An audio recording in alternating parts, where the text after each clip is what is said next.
I went camping alone in late September, during that strange time of the year when the days still feel like summer but the nights start to bite with cold. I chose a quiet forest area about 2 hours from my home. I had been there once before, years ago, and I remembered it being calm and empty, the kind of place where you don't hear cars or people, only the wind moving through the trees. I wanted that silence. I had been feeling stressed for weeks, and being alone in the woods usually helped me reset. The trail leading into the forest was narrow and covered in dry leaves. Every step made a soft crunch that echoed in the still air. The sky was clear when I arrived, but the sun was already starting to dip. I wanted to reach a small clearing by a stream where I had camped during my last visit. I knew it wasn't far, maybe a 15-minute walk from the old fire road, but the path had changed a little. Bushes seemed thicker, and some fallen branches forced me to walk around instead of straight through. Still, I pushed on without worry. The place was too quiet to feel dangerous. When I reached the clearing, it looked almost exactly how I remembered it. Flat ground, tall trees circling it, and the faint sound of running water from the stream behind a line of bushes. I set my pack down and arranged my tent slowly, making sure the stakes were firm and the door was facing the open part of the clearing. I liked to see as much of the area as possible, just in case. The temperature dropped fast once the sun sank behind the trees. I built a small fire, cooked a simple meal, and sat down on a log to eat. The fire crackled softly, and the scent of smoke wrapped around me. I felt calm for the first time in weeks. My muscles loosened, and my breathing slowed. Being alone in the woods at night is a strange feeling. It's peaceful, but also slightly unsettling. I was used to that mix, so it didn't bother me much. As it grew darker, I noticed something that made me pause. The forest felt too quiet. Usually at night you hear insects buzzing, owls calling, or small animals moving in the brush. Instead, everything around me felt completely still, like the whole forest was holding its breath. I tried brushing it off, telling myself maybe the weather shift had something to do with it. But the silence pressed on me in a way that felt heavy.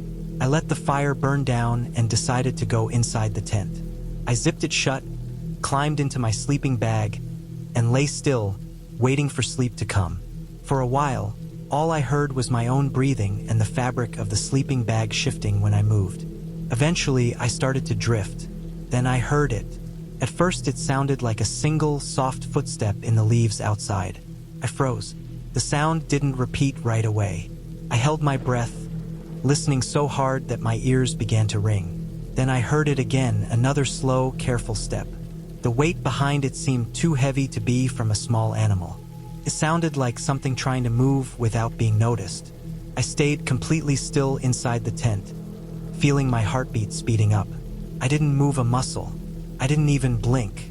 The steps were spaced apart in a strange way, like whoever or whatever was kept stopping between each one, maybe listening, maybe watching. They came from the left side of my tent at first, then shifted toward the back. I could trace the movement by the sound of leaves being pressed down. I wanted to believe it was just a deer, but the steps didn't match the rhythm of a deer. They were too slow, too deliberate. When the steps stopped, the silence returned, thicker than before. I kept waiting for more noise, but nothing happened for almost a full minute. Then I heard something worse, a very faint sound of breathing, but not from me. It was close, just outside the thin fabric of my tent wall. Slow, steady, human-like breathing. I felt the hair on my arms lift as a cold wave spread through my chest. I stayed frozen like that for what felt like forever. My mind raced through every possibility, trying to make sense of the situation in a logical way. Maybe it was an animal. Maybe I was imagining the breathing. Maybe the wind shaped the leaves oddly. But the more I listened, the more I realized I wasn't imagining it. Someone was outside my tent. Minutes passed before the breathing faded. Then the steps resumed, this time moving away from the tent. They grew softer until I couldn't hear them anymore. I stayed awake for hours, afraid to open the zipper, afraid to even shift my position. The cold seeped into my tent, but I barely noticed it through the adrenaline. Eventually, exhaustion took over. I fell asleep without meaning to. When I woke up, sunlight filled the clearing. For a few seconds, I thought maybe I had dreamed everything. But then I saw the ground. The leaves around the backside of my tent were disturbed, crushed in the exact curved line that matched the path of the footsteps I had heard. The prints weren't clear enough to tell what kind of shoe made them, but they weren't from any animal. The pattern was too flat and long. My stomach tightened. I felt exposed. I hadn't locked my car, and my tent was just thin fabric. I packed up my gear fast, barely eating anything for breakfast. I wanted to get out of the forest as soon as possible. When I started walking back toward the trail, I kept looking over my shoulder. I didn't see anyone, but I felt like the trees were hiding things from me. Every time the wind brushed the branches, I tensed up. About 5 minutes from the clearing, I found something that stopped me in my tracks. On a fallen log right next to the trail sat a small piece of folded paper. It hadn't been there the day before. The edges weren't dirty or wet, which meant it had been placed recently. My first instinct was to leave it alone, but something about it pulled me in. I picked it up with shaking hands and unfolded it slowly. Inside, there was no message, no writing, no symbol, just a single dirty fingerprint in the center. It looked like someone had pressed their thumb down hard on the paper. The print was smudged, but definitely human. I stared at it, my pulse thumping in my ears. Whoever had been outside my tent had been close enough to watch me, close enough to leave something behind without waking me again. I crumpled the paper and shoved it into my pocket. I didn't want to leave it behind in case it had anything useful for the police, though I wasn't even sure what I would tell them. Nothing had actually happened to me physically, but I knew something wasn't right. Someone had been out there, and they had moved the way a person moves when they're trying to stay hidden. The walk back to my car felt endless. Every noise made me flinch. Every shadow between the trees made my chest tighten. When I finally saw the parking area, I felt a wave of relief so strong that my legs almost gave out. But the relief didn't last long. There, on the hood of my car, sat another folded piece of paper, identical to the one on the log. I stood completely still, staring at it from a distance. The parking area was empty. There were no other cars, no hikers, nobody around. The forest behind me felt too quiet again, like the night before. I forced myself to walk to the car. My hands shook as I reached for the paper. I unfolded it. This one had 2 fingerprints, side by side, pressed harder. I unlocked the door, threw my backpack into the back seat, and got inside as fast as I could. I locked the doors immediately, started the engine, and drove away. Even as I sped down the old dirt road, I kept checking the rearview mirror, expecting to see someone step out of the trees. But no one did. When I reached the main road, I finally allowed myself to breathe normally. My hands were still shaking on the steering wheel, and I could feel adrenaline burning in my stomach. I didn't go back to that area again, not even to report it personally. I sent an online tip later with the fingerprints attached, but I never heard back. The part that stays with me the most isn't the footsteps or the breathing. It's the silence. The way the forest seemed to go still as if it knew something was there. Like everything else was smart enough to stay quiet and keep its distance. I still go camping sometimes, but never alone. And never anywhere near that forest. Because every detail from that night plays in my head whenever I'm alone in the woods. The slow footsteps, the crushed leaves, the 2 fingerprints pressed side by side as if the person wanted me to know they had been closer than I thought. I don't know what they wanted. I don't know how long they watched me. But I know one thing with absolute clarity. They weren't passing through. They chose me, and they wanted me to know it. I went camping last summer in a forest that I had only visited once before. It was a large state forest far from any towns, and most people didn't go deep into it because the trails were old and confusing. That was exactly why I chose it. I had been feeling drained for weeks, and I wanted a place that felt completely cut off. I wanted silence. I wanted to be alone with nothing but trees around me. The weather was warm when I arrived, and the sky was bright with thin clouds drifting slowly across it. I parked my car near a faded wooden sign and followed a narrow trail that twisted through tall pines and thick undergrowth. The forest floor was covered in soft needles that muted each step, and the air felt thick with the smell of sap and damp soil. felt peaceful in a way that made me breathe deeper. I didn't hear any hikers or any distant voices, just the rustle of leaves and the quiet calls of birds. I walked for almost 2 hours before settling on a spot far off the main trail. It wasn't an official campsite, but the ground was flat enough, and there was a small rocky area where I could set up a fire safely. I pitched my tent near a fallen log, using it as a small bench for when the sun went down. I dropped my pack, stretched my back, and took a long look around me. Everything felt still, the kind of stillness that makes you feel like you stepped out of time. After collecting firewood, I built a small fire and cooked a simple meal. The sun slowly sank lower, turning the tops of the trees orange. The shadows grew longer and stretched across the forest like dark fingers. I watched the flames flicker and listened to the distant sounds of insects waking up for the night. I felt calm, completely calm. By the time darkness settled in fully, the fire was nothing but glowing orange coals. I put dirt over them and got ready to sleep. Inside my tent, it was warm and quiet. I crawled into my sleeping bag and let the quiet sink into me. My eyelids grew heavy, and my breathing slowed. I don't know how long I slept before I woke up, but when I opened my eyes, everything felt wrong. The first thing I noticed was the silence. The forest sounds that had been steady earlier, crickets, small animals, distant rustling, were gone. Everything outside the tent felt hollow and frozen. The kind of silence that feels too intentional, too unnatural, like something had pressed pause on the entire forest. I stayed still at first, trying to understand what had woken me. My mind felt foggy, but my body instinctively tensed. Something had changed while I was asleep. Then I heard it, a single soft crunch of leaves somewhere outside. Slow, heavy, spaced apart.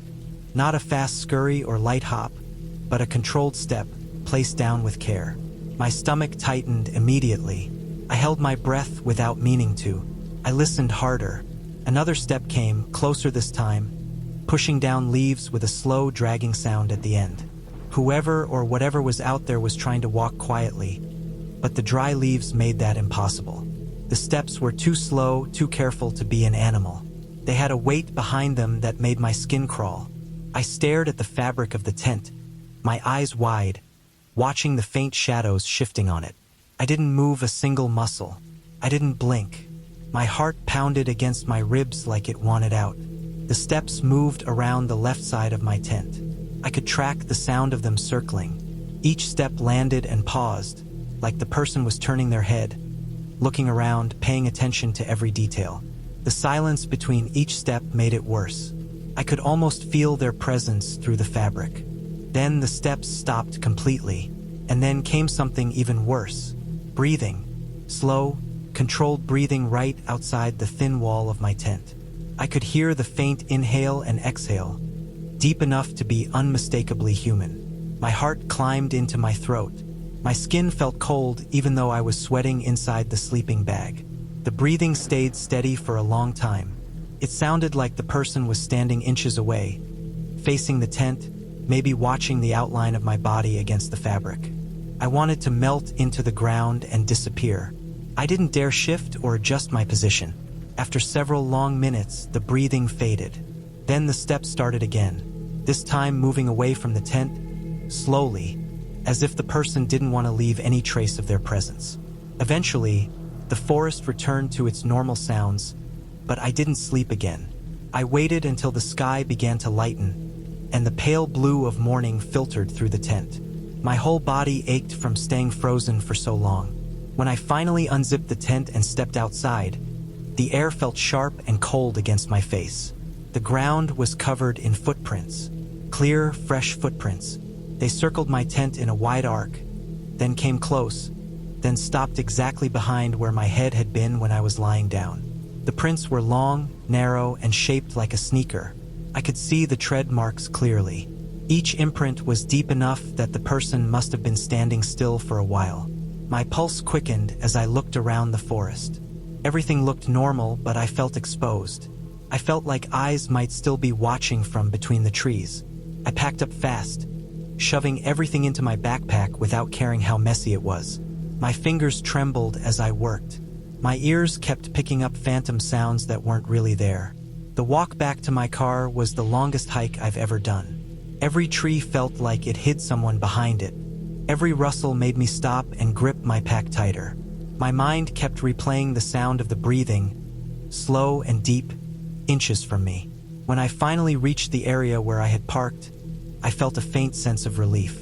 The car looked undisturbed, but as I walked closer, that relief disappeared instantly. There was something tucked under my windshield wiper, a small strip of torn red fabric. It was tied into a tiny knot, neat and deliberate. The ends of the fabric were frayed, and part of it had mud on it. It looked like it had been cut from clothing. It definitely wasn't mine. I stared at it with a hollow feeling in my chest. I knew it hadn't been there earlier. Someone had placed it on my car while I was asleep in the woods. That meant the person hadn't just circled my tent. They had followed me from the trail or had been watching earlier than I realized. I grabbed the fabric with shaking fingers and threw it into the passenger seat. My keys rattled as I shoved them into the ignition. I locked the doors and pulled away from the forest as fast as I could without sliding on the dirt road. Even after I reached the paved highway, I kept checking the rearview mirror. The entire drive felt like something might appear behind me at any moment. My chest stayed tight the whole way home. I never camped alone again after that, and I never went back to that forest. I threw the piece of fabric away, but the memory of it still comes back sometimes, especially at night.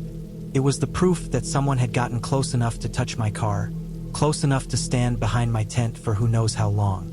The part that keeps me awake sometimes isn't the footprints or the breathing. It's the realization that whoever it was had been out there long before I woke up. They had moved around the trees quietly, watching, waiting, and studying me. They weren't lost. They weren't passing through. They had chosen to come to my campsite, and they knew exactly how close they could get without being seen. I went camping deep in the northern woods in late October, a time when the trees were almost bare and the forest floor was covered with a thick layer of dry, brown leaves. I planned the trip weeks earlier, wanting some quiet time away from everything. I had been overwhelmed with work, noise, and constant messages, and I wanted to disappear for a couple of days into a place where nobody knew where I was. I didn't tell many people where I was going, which at the time felt peaceful, but later it felt like a mistake that sat heavy in my stomach. The drive took almost 4 hours. The last 40 minutes were on a rough dirt road full of potholes and loose rocks that forced me to slow down. The forest around me grew darker and denser the further I went. The sun was still up but hidden behind thick clouds, giving everything a gray and empty feeling. It felt colder than it should have for that time of day. I stopped at a small clearing near an old fire ring made of stones. The ground there was flat, and tall thin pines surrounded it like walls. I remembered reading somewhere that this area used to be part of an old logging route, abandoned years ago. It didn't bother me. The place felt forgotten, but in a peaceful way. I set up my tent near the tree line, leaving enough space to see the clearing and the fire ring. I liked being able to see all around me at night. I collected dry wood, made a small fire, and heated up a simple meal. As I ate, I listened to the forest. The wind moved through the pines with a steady soft sound, and I could hear small animals moving through the leaves. The forest felt alive and I felt calm. When the sun went down, the temperature dropped fast. The air felt thin and sharp. The fire became the only warm thing around me, and the trees turned into tall, dark shapes with no detail. I stared at the flames until they blurred my vision, and then I decided to go inside the tent. I zipped it shut, crawled into my sleeping bag, and listened to the night. For a while, it was normal. The wind, the occasional rustling, the creaking of trees as they shifted. I felt tired, and my mind started to drift. My body relaxed, and the cold air outside the tent made the inside feel even warmer. I felt safe enough to let my thoughts wander. Then something changed. It was subtle at first. Not a noise, but the lack of one. The forest went still in a way that didn't feel natural. The rustling stopped. The wind felt like it cut off. Even the distant shifting of branches came to a stop. It was like the forest held its breath. I opened my eyes inside the dark tent and listened harder. Nothing. No movement. No wind. Just a deep, heavy quiet that made my heart start to beat faster. I tried to tell myself it was normal. Maybe the wind died down. Maybe the animals had moved away. But the quiet felt too sudden, too complete. I felt a pressure in my chest that I couldn't explain. Then I heard it. A soft, slow crunch of leaves somewhere just outside the clearing. It wasn't the quick, light movement animals make. It was heavier and spaced apart, like someone was placing their feet down carefully. The steps came again, a little closer this time, slow and deliberate, as if the person, or whatever was out there, didn't want to make noise but couldn't avoid it. Each time I heard the leaves shift, my heartbeat grew louder in my ears. I lay completely still, afraid that even the sound of my breathing might give away that I was awake. The steps moved toward the far side of the clearing, not directly toward my tent, but close enough that I could follow their path by sound alone. It felt like the person was circling, keeping a distance but staying close enough to watch. My skin felt cold even inside the sleeping bag. I tried to think of every logical explanation. Maybe it was a deer, maybe a large animal, but the steps were too steady, too controlled. Deer move quickly and unpredictably. These steps were slow and careful. The sound stopped after a minute, and I waited, my muscles tense. For a few seconds, I tried to convince myself that whoever it was had moved on.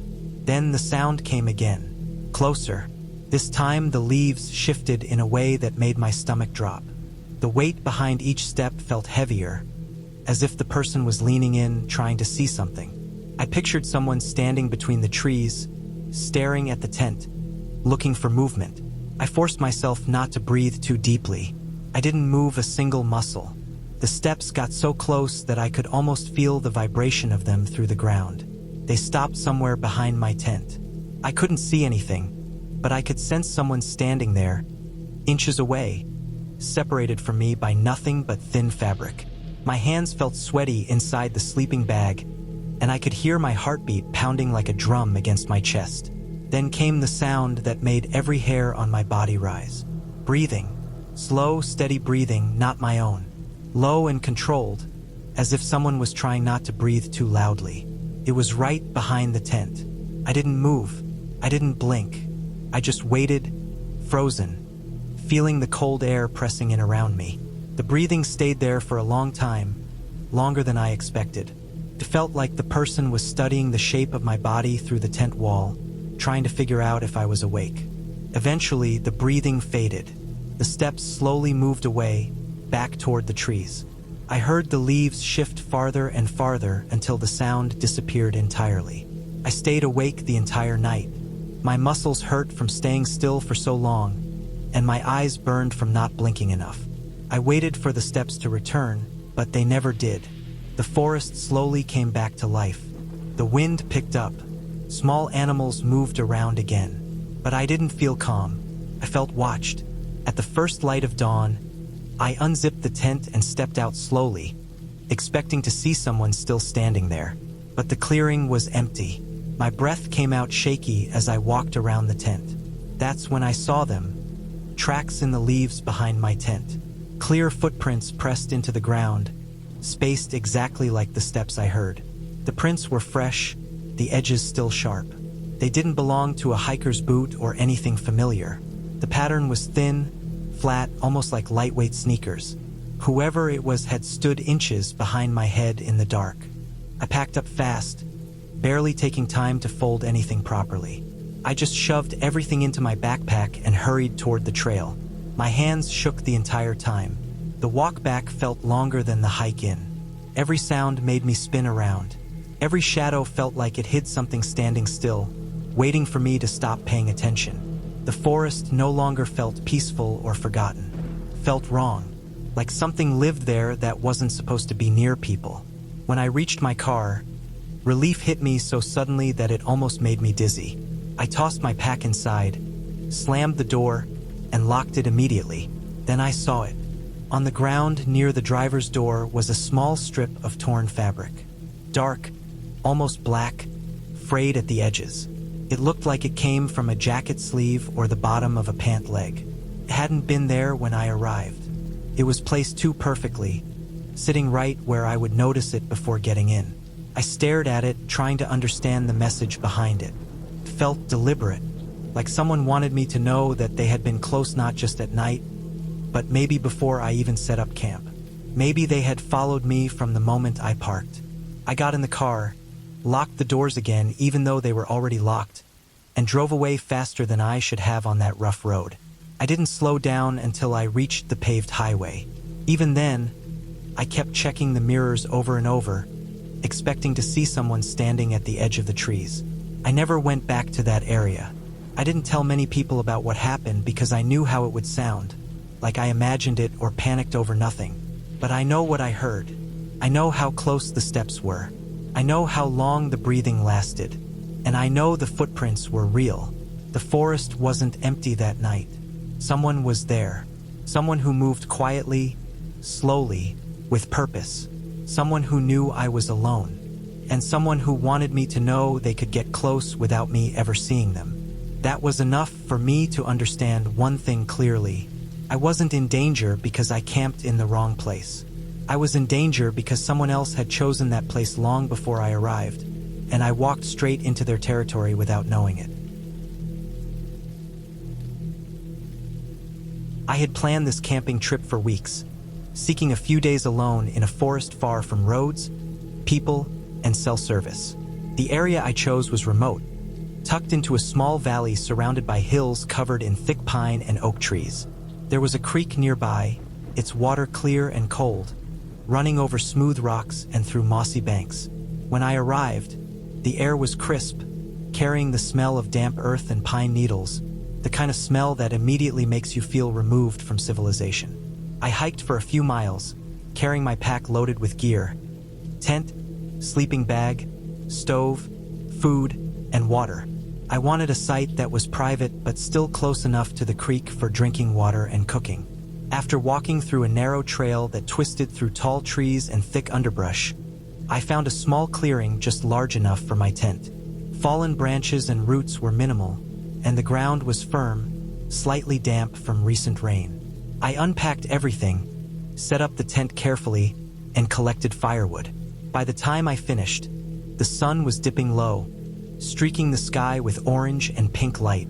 Shadows stretched long and deep across the clearing, making the surrounding forest look more mysterious than it had during the day. I started a fire, enough to cook a simple dinner, and settled down to enjoy the quiet. I boiled water for coffee, ate a small meal, and listened to the forest.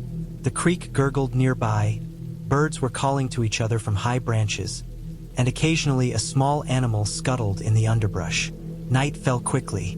The temperature dropped sharply, as it always does in this valley. My tent offered some protection, but the cold crept in around the edges. I crawled into my sleeping bag and let myself drift, listening to the night sounds. The forest was alive. The wind whispered through the trees, the creek's current hummed softly, and somewhere in the distance a fox or raccoon made a brief rustle in the leaves. For hours it was peaceful, almost comforting. Then I heard the first sound that made my blood run cold. A branch snapping. It was soft, distant, but clear in the quiet night. My heart jumped. I froze, straining to hear. The snapping came again, this time closer. Something was moving near the edge of my clearing. At first, I thought it was a deer or some other animal, but the rhythm didn't match. It was slow and deliberate, heavy with weight. I stayed still, trying to breathe quietly. The sound continued, moving closer, stopping and starting unpredictably. I reached slowly for my knife and bear spray, keeping my hands inside my sleeping bag. The fire had burned low, giving only faint light. My eyes adjusted to the darkness, scanning the perimeter of the clearing. The underbrush shifted slightly. I could just make out a silhouette, something moving cautiously through the shadows. I couldn't tell if it was human or animal at first. The shape was hunched, moving with careful, deliberate steps. Then I heard a low grunt, soft but audible. That was when I realized this was a person. The sound was deliberate, controlled, and familiar in a way that suggested awareness, like they knew they were being quiet and were testing the boundaries of the clearing. Adrenaline surged. I stayed calm outwardly, but my mind raced. What was this person doing here? Were they alone? Were they dangerous? I kept my body still but prepared to act. The figure stopped, just beyond the edge of the firelight. They didn't speak, didn't make eye contact, just lingered, as if assessing the camp. Every instinct I had screamed at me to stay alert. Minutes passed. I stayed inside the tent, holding my knife and bear spray, listening to their quiet movement. They circled the clearing slowly, almost pacing, then stopped again. I realized they had been there for some time, unseen and silent, and the thought that they could have been watching me while I cooked and ate dinner earlier made my stomach twist. My imagination ran wild, filling in every shadow with possible danger. I knew I had to assert myself. I slowly unzipped the tent just enough to sit upright.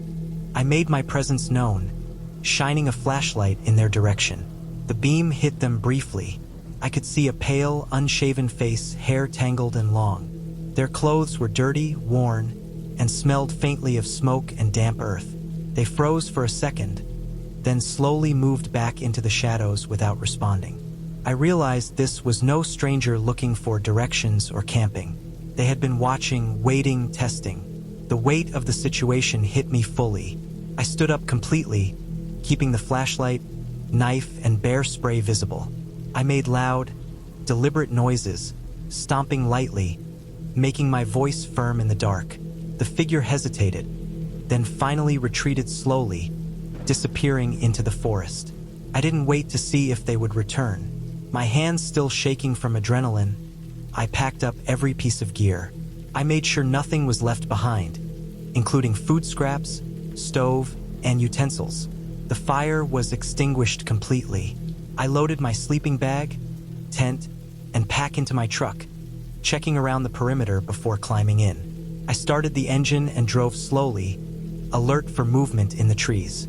My eyes constantly scanned the edges of the road, watching for any shadow or figure. As I left the valley, the sun began to rise. The forest that had seemed peaceful before now felt dangerous and unfamiliar. I kept driving until I reached a main road and civilization again. Only then did I allow myself to relax. I thought back over every choice I had made: the fire, the food, sleeping in the tent, keeping my bear spray and knife close. Each decision had mattered. The awareness and preparedness I maintained throughout the night were what kept me safe. Looking back, I realized how fragile safety can be in the wilderness. One wrong choice, one moment of inattention, and the night could have turned catastrophic. It wasn't a ghost, a creature, or anything supernatural that made it terrifying. It was human behavior, silent, deliberate, and unpredictable. The forest hadn't changed. The danger came from someone else, someone who had wandered into the clearing and decided to linger without reason. The experience left a lasting impression. From that day on, I approached remote camping with more caution. I chose sites carefully, always considered escape routes, and never assumed that isolation guaranteed safety. I made sure to keep my tools accessible, my fire controlled, and my awareness heightened, even in the most peaceful settings. The ending was clear. I left unharmed, with all my gear intact, and never returned to that valley. The lesson was simple but unforgettable. The wilderness itself is neutral, but human unpredictability, combined with isolation, can create real danger. Survival depends not on luck alone, but on preparation, awareness, and making decisions with constant attention to what is happening around you. That clarity stayed with me long after the sun rose and the forest seemed peaceful once again. I had gone camping alone that weekend, wanting to escape the city, the noise, and everything that reminded me of work. The forest I chose was deep, remote, and rarely visited. I found a small clearing near a creek, surrounded by old pine trees and thick underbrush. The sunlight filtered through the branches in a way that made the forest feel alive but also quiet, almost too quiet. The air smelled of damp earth and pine sap, the kind of smell that immediately makes you feel removed from civilization. I set up my tent in the clearing, careful to avoid any low-hanging branches or thick roots that could interfere with sleeping. I laid out my sleeping bag, organized my gear, and started a small fire near the edge of the clearing. The fire was modest but enough to cook a simple dinner, keep me warm, and chase away small animals. I roasted some meat over the flames, ate slowly, and watched the light flicker across the surrounding trees. Shadows stretched and moved in ways that made the forest feel both familiar and strange at the same time. As night fell, the forest transformed. The temperature dropped sharply, and the quiet grew heavy. The creek still moved with a soft, constant babble, but everything else was still. There were distant sounds. Maybe deer moving through the underbrush, the occasional snapping of twigs, a bird or owl calling somewhere deep in the trees. But otherwise, the night was almost unnervingly silent. I reminded myself that this was normal in a forest this remote, that these sounds didn't mean danger, that I had camped in similar spots before.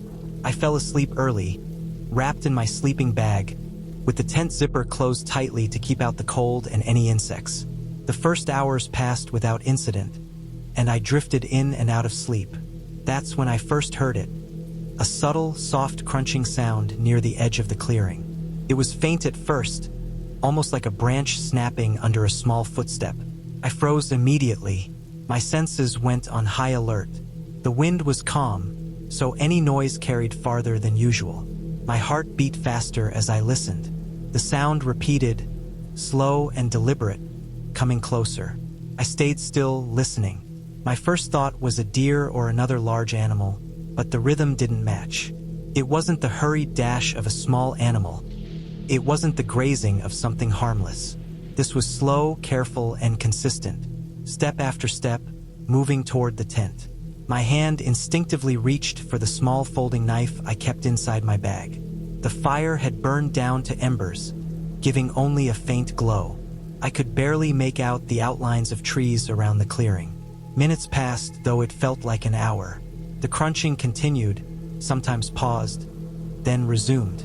I kept my breathing quiet, but my mind ran through every scenario I had learned in wilderness survival courses. I knew animals sometimes approached campsites looking for food, but I had stored everything safely. I knew humans sometimes wandered into the woods at night, but this area was so remote it seemed unlikely. My imagination began to fill in the gaps, painting the steps as larger, more deliberate, closer than they really were. The next sound made me sit up fully in the tent. A low grunt, almost like the sound of air forced through a throat, but it was soft, almost muffled. My stomach dropped. I realized whatever was approaching wasn't a deer. It was too deliberate, too heavy. I reached for my flashlight, careful to avoid making noise, and turned it on slowly. The beam cut across the edge of the clearing, illuminating nothing at first, then catching the silhouette of a figure moving just past the trees. It was human. My pulse went through the roof. I didn't know who it was, what they wanted, or how long they had been watching. The figure didn't call out. It didn't approach directly. It just circled the perimeter of the clearing, moving slowly and deliberately, always just beyond the faint light of the fire and flashlight. My mind raced through options. Should I get out of the tent? Should I make noise to scare them off? Should I hide and wait until morning? Every option seemed risky. I could hear the soft rustle of leaves under their feet, the occasional snap of a branch, the way the figure paused as if listening to me. I gripped my knife and my bear spray at the same time. I knew I had to assert myself. I slowly zipped open the tent just enough to sit upright, trying to appear larger, more aware, more confident. My flashlight swept across the clearing again, and I caught a glimpse of their face. Pale, unshaven, hair long and tangled, eyes darting rapidly, scanning the fire, the tent, the surroundings. They didn't speak. They didn't acknowledge me directly, just paced, circling, always moving. Adrenaline surged through me. I stood up fully, keeping my movements deliberate but firm, and shouted toward the figure, making my voice strong. I made sure my knife and bear spray were visible. I was not going to wait to find out what they wanted. The figure hesitated. They shifted back, still silent, then slowly moved away, melting into the shadows of the trees. I kept my flashlight on them until they disappeared completely. I didn't move for several minutes, standing tense in the center of my clearing, listening for any further sounds. When nothing came, I carefully packed up all my gear. I extinguished the fire completely, tossing dirt and water over the embers to make sure no glowing coals remained. I loaded my food, my sleeping bag, my tent, everything into my truck. My hands shook from adrenaline and the cold night air. I drove out of the valley immediately, sticking to the dirt road until I reached a main highway. The sense of isolation that had felt peaceful the day before now felt dangerous. My mind kept replaying the figure's slow, deliberate movements, the way they circled the clearing without acknowledging me, the way the night had gone completely silent except for their steps. I realized how vulnerable I had been, how quickly a calm, remote campsite could turn into a threatening situation. By the time I reached civilization, I felt a mixture of relief and lingering fear. I parked near a gas station, checked my truck for any signs of following, and finally took a deep breath. My hands still shook, my chest was tight, but I felt a sense of clarity. I had made it out without harm, and the risk hadn't been because of something supernatural or fantastical or beyond my control. It had been a very real human threat. My precautions, my awareness, and my decision to stay in the truck rather than deep in the forest had likely kept me safe. Looking back on it later, I realized the forest had never changed. It had been the same quiet, remote place as always. The danger had come from human behavior, from someone wandering into my camp at night, testing the boundary between safety and exposure. The lesson was simple but unforgettable. No matter how familiar a place feels, there is always risk, and awareness is the only way to protect yourself. The ending was clear and realistic. I left the valley, unharmed, and I never returned to that particular campsite. I kept my gear close, I planned escape routes for future trips, and I always carried bear spray and a knife within reach. The experience taught me respect, not for ghosts or wild myths, but for the real world, where danger can be quiet, deliberate, and very close, even in the most peaceful of places. I had slept in the bush many times before, enough that the usual sounds of the Lowveld at night didn't shake me anymore. I knew the noises of the wind moving through dry grass, the crunching of small animals, the low grunts of distant buffalo, the whoops of hyenas, even the sudden crack of branches when elephants wandered near camp. It all used to scare me when I first became a safari guide, but it turned into normal background noise after a few years. I got so used to these sounds that sometimes I slept better out in the bush than I did in my own bed. But nothing in my life had prepared me for the feeling I woke up with on that winter night. The cold had settled deep into the ground, the kind of cold that makes every breath feel sharp in your chest. Our small campsite sat in an open patch between clusters of knobthorn trees, the riverbed a few hundred meters away, now mostly dry except for a few shallow pools that held muddy water. The sky had been clear when we went to sleep, so the temperature dropped fast, the way it always does in the Lowveld winter. The three of us, me, my buddy, and one of the new trainees, had each pitched our small canvas tents in a loose triangle facing the fire pit. We let the fire burn down to embers before climbing into our sleeping bags. The cold hit as soon as I lay down, and even with layers on, I felt it creeping up my spine. I must have slept for a few hours when something warm pressed against my back. At first, half asleep, I didn't think much of it. It felt almost comforting, like the ground had warmed up. But as my head cleared, I realized the warmth was in one single spot, almost like a large heating pad pressed firmly through the canvas wall of my tent. The pressure wasn't light either. The thing outside was settled fully against me, its weight sloping gently against the tent wall, almost molding to the shape of my back. I froze without meaning to. The cold air inside the tent suddenly felt much sharper. My breath came out slow, then slower, and I tried to keep the sound of it small, controlled. I remember feeling every heartbeat in my chest, each one louder than the last. My mind started racing in that quiet, panicked way where every thought feels like it's wrapped in cotton but still somehow hits you hard. I didn't know what animal it was. All I knew was that it was big. Bigger than a hyena, bigger than a warthog. And the warmth. The warmth was too heavy and too wide to be anything small. I didn't move at all. I didn't even want the canvas to shift around me. I just stayed there, staring into the dark, trying to figure out what was pressed against me. I listened as carefully as I could, but there was nothing. No breathing, no growling, no scratching, no shifting of paws. Just the weight and the heat of a living body leaning against thin tent fabric. The cold was gone from the side where it pressed, replaced by that strange, soft warmth. The rest of me stayed freezing. I remember thinking how stupid it was that the warmth felt almost nice for a moment before the fear caught up again. In my years working out here, I had seen what lions did to tents.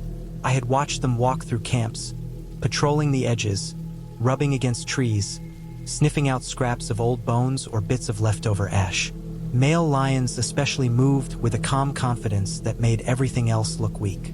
They had this slow, heavy pace, as if they knew nothing in the bush could challenge them except their own kind. When a male lion decided to rest somewhere, he didn't care what was already in that spot. I had this awful, clear thought: if I move wrong, this thing might react. I stayed still for what felt like 10 full minutes. My shoulder started to ache from keeping it locked in one position. My sleeping bag felt tighter. I could feel my pulse all the way down in my legs. Every second stretched out longer, and I kept imagining the worst-case scenario. Teeth tearing through the canvas, the tent collapsing on me, the weight crushing down.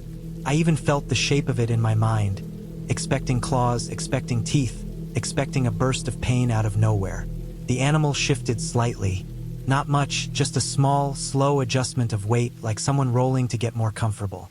The canvas pushed more firmly against my back. The warmth spread even wider. I felt the tent fabric tighten and loosen with the movement. That was the first moment I knew for sure the animal was large. Anything that could shift like that without stepping away had to be massive. I held my breath until my lungs started to burn. After a few seconds, I let the air out slowly, trying not to make my sleeping bag rustle. My teeth were clenched so tightly that my jaw hurt. I kept thinking about the lack of sound. Lions could be quiet when they wanted to be. It was one of the most unsettling things I had learned working as a guide. Their size didn't match their silence. They didn't need to make noise to show themselves. They moved with this unbelievable stealth, their paws soft on the dirt, their bodies gliding between trees without shaking a single branch. That same silence was now pressing against my spine. Time stretched again. I didn't know if 5 minutes passed or 20. I kept replaying all the warnings I had given guests over the years. Never sleep near the canvas wall. Never leave food out. Never walk outside without checking the surroundings first. Never assume the quiet means safety. And here I was, pinned by my own tent wall, feeling like a complete fool. I can't explain what pushed me to move. Maybe my body just reached its limit of holding still. Maybe I needed to know what was out there. Maybe the fear of not knowing had grown too big. Whatever it was, I shifted the tiniest bit. Not enough to push the canvas, but enough that the sleeping bag made a faint sound as the material brushed against itself. That was all it took. The warmth pulled away from me fast. In one sharp motion, the entire wall of the tent snapped outward as the weight left it. I heard the quick rustle of grass, the thud of paws hitting the ground, and the sudden burst of movement that sounded both heavy and fast. Too fast for something small, too heavy for anything other than a large predator. My heart felt like it punched the inside of my chest. By the time I sat up slightly, the thing was already farther away. I didn't unzip the tent. I didn't dare. I just listened. The steps grew distant, long, confident strides moving across the open patch near camp. After a few seconds, I heard a low, familiar grunt in the darkness. A deep, rolling sound that I had heard many times before, usually from a safe distance, usually with guests beside me and a vehicle around us. There was no mistaking it. A lion. A big male lion. He kept moving, probably heading toward the riverbed. I tracked his sound in my head as he walked, each grunt fading bit by bit until the night swallowed it again. I stayed awake for a long time after that, sitting inside the tent with my knees pulled up, staring at the faint shape of the canvas wall where he had been pressed against me. The warmth was gone, replaced again by the freezing air. The cold felt sharper now, as if the adrenaline had burned away every bit of heat I had left. When the sun finally came up, the night sounds faded, and the birds started calling from the treetops. I stepped outside the tent. The ground beside the wall showed a large, clear imprint of where the lion had lain down. His tracks were everywhere, big, round pads pressed deep into the dirt, circling the spot where he had rested before moving off. Seeing the tracks made everything heavier, more real. The lion hadn't been passing through. He had been sleeping there, resting, using my tent as a warm shield against the cold night air. I had been one thin piece of canvas away from one of the most powerful predators on the continent. And the truth was simple. If he had decided to push through the tent, there would have been nothing I could do. That morning taught me more than any training course ever had. It reminded me how fragile we really are out there, how the wild doesn't change for us, how quickly things can go wrong without making a single sound. For all the respect I already had for lions, something deeper settled into me that day, a kind of understanding that stays with you forever. I still guide people, I still camp in the bush, but I never forget that morning. Every time I lie down in a tent now, I check the canvas wall. I give more space between my sleeping bag and the edge. I stay awake a few extra minutes listening before I drift off. And when the cold presses in, I think about the warmth of that massive body against my back and how easily that night could have ended in a very different way. The ending was clear, simple, and real. I survived because the lion chose to move on. Nothing I did saved me. It was luck, and nothing else. And that truth stays with me every time I zip up a tent under an African sky. My ex and I used to share a birthday, and for a few years it became a kind of tradition to camp at Ginny Springs to celebrate. Felt like a good way to escape everything for a few days.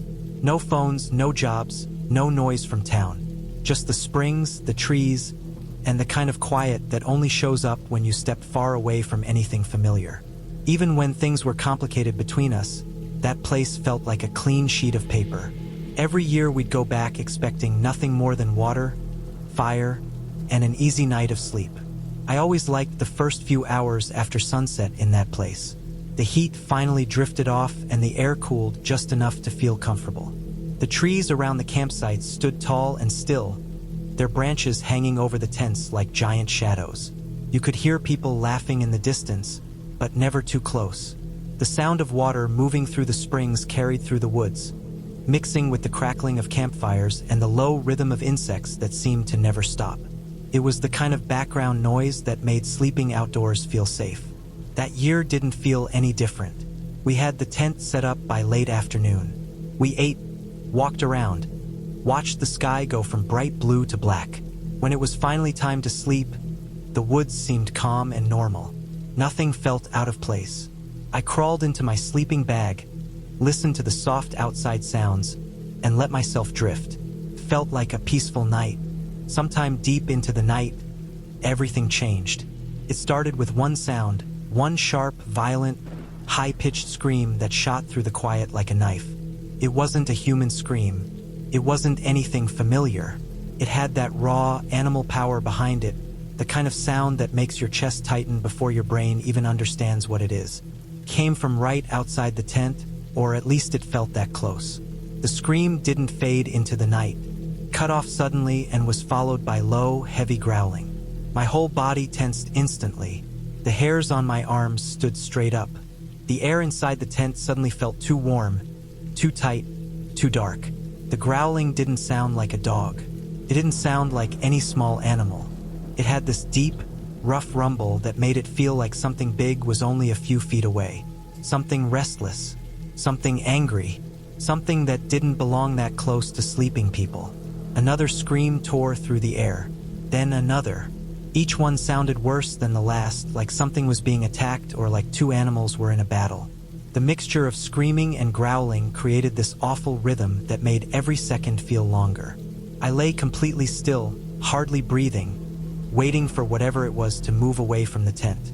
But it didn't. The sounds stayed close, circling, breaking through the silence again and again. In that moment, every story I'd ever heard about Florida wildlife flashed in my mind. Black bears, coyotes, bobcats, panthers. The idea that there was a mountain lion or two, only a few feet from me, didn't feel impossible. The noises were too violent, too loud, too filled with force. The tent walls suddenly felt like nothing. thin fabric, one swipe away from being opened like paper. My heart was pounding so hard that I thought whatever was out there might hear it. Minutes passed, though it felt like longer. The screaming would stop, then the growling would start again. Then there'd be this eerie silence that felt even worse. Every second in that silence made me think something was about to jump onto the tent or push against it. The ground felt too still, like the forest was holding its breath with me. I knew I had to look. I don't know why. Maybe it was instinct, maybe it was fear, maybe it was the idea that knowing was better than imagining. I slowly pushed myself up inside the tent, moving as quietly as I could. My hands shook so badly that even holding still felt impossible. I stood up just enough to see through the mesh at the top of the tent. My breath felt loud in my own ears. For a moment I was scared that the sound alone would draw whatever animal was out there straight toward me. I looked through the mesh expecting to see teeth, claws, something huge, something wild and dangerous, something that would match the screaming we had heard. Instead, the scene outside was almost unreal. A stray house cat stood frozen in the middle of our campsite, its back arched high, fur puffed out, tail like a bottle brush. It looked like it was made of pure panic. Its body shifted slowly from side to side, locked in some kind of showdown. And only a few feet away from it stood an armadillo, stiff and unmoving, its shell facing the cat like a tiny armored tank. The armadillo wasn't attacking, but it wasn't backing down either. It just stood there, solid and stubborn, while the cat screamed these awful, guttural noises that sounded nothing like a normal house cat. The two of them were locked in a strange standoff right outside our tent, frozen in place, both too stubborn or too scared to move. The cat would growl, then hiss, then scream again, while the armadillo stayed perfectly still like it didn't care or didn't understand. The whole thing was bizarre and somehow even creepier now that I could actually see the source of the noises. I couldn't believe the level of fear those sounds created inside me, only to find out that it was coming from a house cat and a small armored creature that barely acknowledged the chaos it was causing. The cat suddenly backed up a few steps, hissing loudly, then darted off into the dark in a blur. The armadillo didn't chase it. It just slowly walked away like nothing had happened. The forest returned to that same deep silence, as if the whole thing had snapped shut like a door closing. No more screams, no more growls, no movement outside the tent. Once everything went quiet, the fear drained out of me slowly, replaced with this strange combination of relief, embarrassment, and disbelief. My heart was still beating hard, but I could finally breathe again. The woods went back to their normal sounds so smoothly that I almost wondered if the whole thing had been some insane dream. But the marks on the ground were real. Paw prints, small scuffs in the dirt, a disturbed patch of leaves where the standoff had happened. The air still had that charged feeling of something that had just happened. I lay back down after a long time, trying to calm myself, but sleep didn't come easily. My mind replayed the noises again and again. The screams, the growls, the tension, the sheer terror, all coming from two small animals locked in a ridiculous territorial fight. I finally fell asleep sometime before dawn. When the sunlight hit the tent the next morning, the world felt normal again. Birds were chirping, the air felt warm, and nothing looked threatening. The campsite looked completely harmless, almost too peaceful given what had happened only hours before. The ridiculousness of the situation hit me harder in the light. Two animals, one barely bigger than a loaf of bread, the other rolling around like a little armored football, had managed to scare me more than anything else I'd ever experienced camping. But the fear I felt that night wasn't fake. It wasn't funny in the moment. It was real fear, the kind that squeezes your chest and makes you feel like something might tear through the tent at any second. In the dark, everything feels bigger. Every sound feels closer. Every unknown becomes dangerous. And those screams had sounded like something far more terrifying than a stray cat losing its mind in the middle of the night. That experience left me with a new understanding of how strange the woods can be. The danger isn't always what you expect. Sometimes it's not bears or panthers or anything that can truly hurt you. Sometimes it's just the sound, the way the darkness twists it, the way the trees amplify it, the way your mind fills in the gaps with the worst thing you can imagine. Even after all these years, when I think about that night, I don't laugh the way some people do when they hear the story, because I still remember how those screams sounded in the dark. I still remember standing inside the tent, convinced something massive was hunting outside. And I still remember how powerless the night can make you feel when your only protection is thin fabric and whatever courage you can scrape together. That night at Ginny Springs taught me something important. The woods don't need real monsters to scare you.